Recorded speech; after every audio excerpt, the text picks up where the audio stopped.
क्या यूपी में SC ST OBC को 69,000 शिक्षक भर्ती मामले में न्याय नहीं मिलेगा? क्या आरक्षण में जो बेईमानी हुई है लगभग 18,000 सीटों की, उनको नौकरी नहीं मिलेगी? अखिलेश यादव ने ट्वीट करके कहा है सुप्रीम कोर्ट के स्टे के बाद कि यूपी सरकार नौकरी देने वाली नहीं है।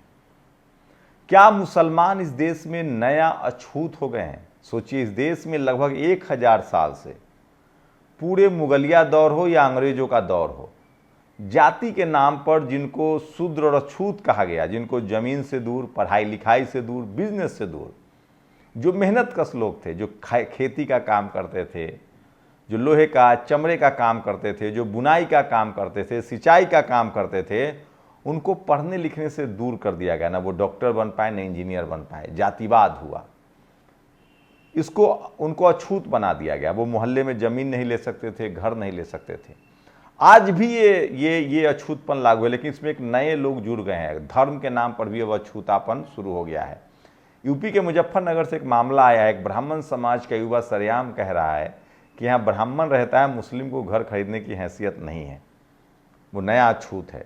तीसरी बड़ी खबर है, 11 तारीख को जो चंद्रशेखर आज़ाद की जो बैठक होनी थी, रामलीला मैदान में जो रैली थी, उसको अब जगह बदल दिया गया है और वो इंदिरा गांधी स्टेडियम में जो आईटीओ के पास है वहां होने वाला है, लेकिन वो बैरी बैठक होगी।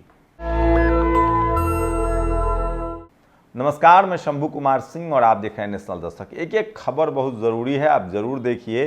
ये एक खबर आपको आपकी भविष्य के लिए है, आपके नस्लों के लिए, देश के लिए है। आपको पता है यूपी में क्या हुआ है? एक यूपी की घटना बता रहा हूँ, कुशीनगर की।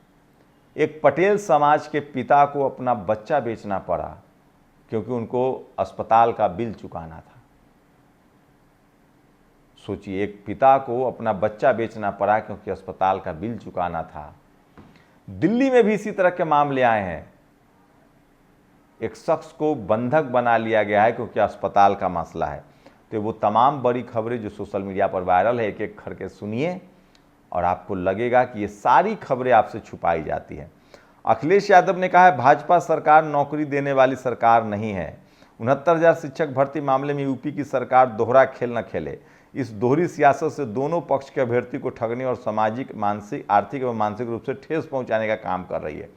एक तरफ सरकार कह रही है कि हम एससी एसटी ओबीसी की बेईमानी को खत्म करेंगे, दूसरी तरफ सरकार कोर्ट में हलफनामा दे रही, उस पर खेल हो रहा है। सामाजिक काम करे। उत्तर प्रदेश की भाजपा सरकार की भ्रष्ट प्रक्रिया का परिणाम अभ्यर्थी क्यों भुगते? जो काम 3 दिन में हो सकता था उसके लिए 3 महीने का इंतजार करना और ढिलाई बरतना बताता है कि भाजपा सरकार किस तरह से नई सूची को जानबूझकर न्यायिक प्रक्रिया में उलझाना एवं सुप्रीम कोर्ट ले जाकर शिक्षक भर्ती को फिर से लंबे समय के लिए टालना चाह रही है। सुप्रीम कोर्ट ले जाकर भर्ती लटकाने की भाजपाई चालबाजी को अभ्यर्थी समझ रहे हैं। उत्तर प्रदेश में भाजपा सरकार का ऐसा आचरण घोर निंदनीय है। भाजपा इनकी सगी है न उसकी। इसका बड़ा असर पड़ेगा विधानसभा चुनाव पर, क्योंकि लोकसभा चुनाव पर भी असर पड़ा और अखिलेश यादव को 37 सीटें आई। ये अलग बात है कि बीजेपी की तरह अखिलेश यादव प्रदर्शन धरना में विश्वास नहीं रखते हैं, वो ट्वीट करके रह जाते हैं। तो विपक्ष जहाँ भी हो, यूपी में भी बसपा हो, सपा हो, कांग्रेस हो, ये सब लाचार और बेबस विपक्ष हैं। ये जनता को जनता के हाल पर छोड़ दिए हैं। आप समझिए, चंद्रशेखर आज़ाद एक नई उम्मीद बन के दिख रहे हैं। उन्होंने रामलीला मैदान में कॉल दिया था 11 सितंबर को। अब वो रैली दिल्ली के इंदिरा गांधी के स्टेडियम में जो आईटीओ के पास है वहाँ 11 तारीख को होगा। आज चंद्रशेखर का एक वीडियो भी आने वाला है। ये है सुशांत सिन्हा, ये पत्रकार हैं। ये गोरखपुर में थे, 2 दिन बिजली की आंख मिचौली, बिजली कटकुट हो रही थी, इन्होंने ट्वीट कर दिया। रवि किशन पूछ रहे हैं कि अपना लोकेशन दीजिए। सोचिए, सुशांत सिन्हा जैसे पत्रकार स्टूडियो में बैठते हैं, सरकार की महिमा मंडन करते हैं। मैं फिर कह रहा हूँ, कोई भी पत्रकार अगर वो सरकार से सवाल न पूछे तो समझिए वो पत्रकार नहीं, ब्रोकर है, और वो अपना पेट भर रहा है, वो पत्रकार तो नहीं है। और सोशल मीडिया पर तमाम खबरें वायरल है। ये ट्रेन का वीडियो आज सबसे ज़्यादा वायरल है। दिल्ली से बनारस जा रही वंदे भारत खराब हो गई और बाद में 3 घंटे बाद पुराना इंजन लाना पड़ा, और इसको लेकर लोग लिख रहे हैं। और ये देखिए, धामपुर बिजनौर यूपी, देखिए शिमला वाला जो मामला है मुस्लिम समाज का, वो भी बता दूं, शिमला में एक फ्लोर की मस्जिद थी, वो 4 फ्लोर बन गई, उसको लेकर है, इन्रोचमेंट को लेकर है। धामपुर बिजनौर यूपी, अभी हिंदू मुस्लिम की राजनीति बीजेपी को चलेगी, करेगी। मुस्लिम युवक उदेव को कटुआ बोलकर मारपीट की, मुस्लिम युवक की मारपीट के विरोध करने पर युवती की भी पिटाई की गई। लड़की के परिजन और हिंदू चरमपंथी अपशब्द बोलकर मार। देखिए इस तरह से जो मुस्लिम समाज के लोग हैं वो हिंदू शब्द डालते हैं। हिंदू जब तक वो नहीं बोलेंगे, एक कुछ किसी संगठन किसी पार्टी के कार्यकर्ता होते हैं, सभी हिंदुओं को इस तरह से चरमपंथी कहना ठीक नहीं है। ये मुस्लिम समाज को समझना पड़ेगा। और सोचिए मुजफ्फरनगर के मुस्लिम शख्स नदीम ने शहर की भरतिया कॉलोनी में मकान खरीद लिया। नदीम ने यह मकान बैंक की खुली नीलामी में खरीदा था। अब ये पांडे जी उसका विरोध कर रहे हैं। पांडे जी विरोध कर रहे हैं कि मुस्लिम कैसे यहाँ रह सकता है। तो मुस्लिम समाज को अब एक नया अछूतपन से समझना पड़ रहा है। लेकिन इसके लिए आपको, जब तक आप अपने संवैधानिक अधिकारों के लिए नहीं लड़ेंगे, इस देश में एससी एसटी दलित पिछड़ों के साथ जब अछूतपन हुआ, आप नहीं बोले, तो आज आपके साथ भी हो रहा है। इसलिए अभी भी इस देश के एससी एसटी ओबीसी किसान और अल्पसंख्यकों को एकजुट होना पड़ेगा, नहीं तो जातिवाद वो महीन चक्की है कि सबको अलग अलग करके मारेगा।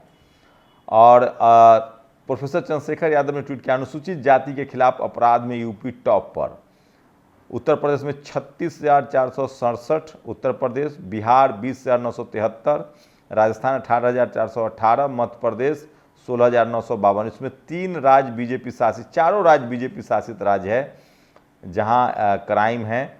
और सोशल मीडिया पर ये तमाम खबरें जो हैं वो वायरल है। ब्राह्मणों ने जातिगत जनगणना की मांग की खारिज की। ब्राह्मण समाज ने खारिज कर दिया। पता नहीं उनको जाति जनगणना से क्या दिक्कत है। मणिपुर में लगातार हिंसा जारी है। एक फैसला हाईकोर्ट का आया था आरक्षण को लेकर, उसके बाद हिंसा भड़की। वहाँ की जो गवर्नर है अनसुईया उइके, आदिवासी समाज से आती हैं, उन्होंने कहा मणिपुर में लोग दुखी हैं कि प्रधानमंत्री मोदी ने अब तक वहाँ का दौरा क्यों नहीं किया। तो अपने होते हैं। सीएम हेल्पलाइन पर दिव्यांग ने की शिकायत, तो एसडीएम ने दिव्यांग के घर चलवा दिया। बताइए कौन सा राज्य हो सकता है? एमपी। ये भी खबर है। और आजकल अधिकारियों को रील बनाने का बड़ा शौक है, क्योंकि वहाँ से मोटा पैसा आता है। आप डीएम हैं, एसपी हैं, तो खूब रील बनाइए। लगातार आलोचना हो रही है, ये क्या तमाशा चल रहा है। ये छत्तीसगढ़ के एक अधिकारी हैं, ये दिन भर रील बनाते रहते हैं। कोई भी आरोपी पकड़ा गया, ये उसको पब्लिक कर देते हैं, जैसे कोर्ट हैं, ये जज हैं ये। अरे कोई पकड़ा गया है तो उसको कोर्ट सजा देगी। तो एसपी साहब बाइक चेकिंग करते हैं तो रील बनवाते हैं, किसी क्रिमिनल को पकड़े तो रील।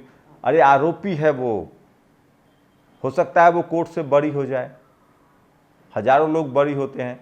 तो जो अधिकारी रील बना रहे हो, समझ लीजिए वो, उनको तो सरकार को नौकरी से छुट्टी कर देनी चाहिए और कहना चाहिए कि आप यूट्यूब चलाइए और वहीं रील बनाइए और पैसे कमाइए। ये भी सोशल मीडिया पर सबसे ज़्यादा वायरल है। और अनसुईया उइके के, और सोचिए क्रांति कुमार ने एक पोस्ट लिखा है, ये भोजपुरी के गायक है। सोचिए मैंने कल आपको बताया था कि कैसे पार रंजिता के साथ भेदभाव हो रहा है, थंगलान सिनेमाघरों में नहीं लगाया गया है, फिर भी लोग देख रहे हैं। ये 2 भोजपुरी के कलाकार हैं, एक का नाम है खेसारी लाल यादव और एक का नाम है पवन सिंह। पवन सिंह जनरल कैटेगरी से आते हैं, खेसारी लाल यादव, निरहुआ, दिनेश लाल यादव, ये सब जो है ओबीसी कैटेगरी से आते हैं। तो पवन सिंह और जो है वो तू तराक में बात करते हैं, जबकि खेसारी लाल यादव और दिनेश लाल यादव हमेशा मनोज तिवारी, रवि शुक्ला और पवन सिंह के सामने झुककर सम्मान करते हैं। ठाकुर ब्राह्मण के आगे झुकना लगता है ओबीसी एसटी के व्यवहार में है। ये बड़ी खबर है जो सोशल मीडिया पर वायरल है। वही झारखंड के जमशेदपुर में तस्वीरें नहीं दिखा सकते, हमारी एक सीमा है। एक आजसू के नेता ने एक आदिवासी महिला के साथ मारपीट की है, वो भी बड़ी खबर है। गाजीपुर में दुकानदार ने पैसा मांगा पनीर का, उसके साथ मारपीट हुई। ये भी हरदोई में एक एससी समाज के युवक की हत्या कर दी गई है, ये खबर है, हम तस्वीरें नहीं दिखा सकते हैं। और कोलकाता मामले में डॉक्टरों को सुप्रीम कोर्ट ने कहा है कि तुरंत काम पर लौट जाइए, बहुत राजनीति हो गई है। उत्तर प्रदेश के रामराज में एक लाचार पिता की कहानी। कुशीनगर में हरीश पटेल की पत्नी ने प्राइवेट हॉस्पिटल में एक बच्चे को जन्म दिया। हरीश 4,000 रुपये नहीं चुका पाया तो हॉस्पिटल ने पत्नी बच्चे को बंधक बना लिया। हरीश ने अपना दूसरा बच्चा 20,000 में बेचकर पत्नी बच्चे को छुड़ाया। आप सोचिए। और दिल्ली में भी इसी तरह के मामले जो हैं वो सामने आए हैं।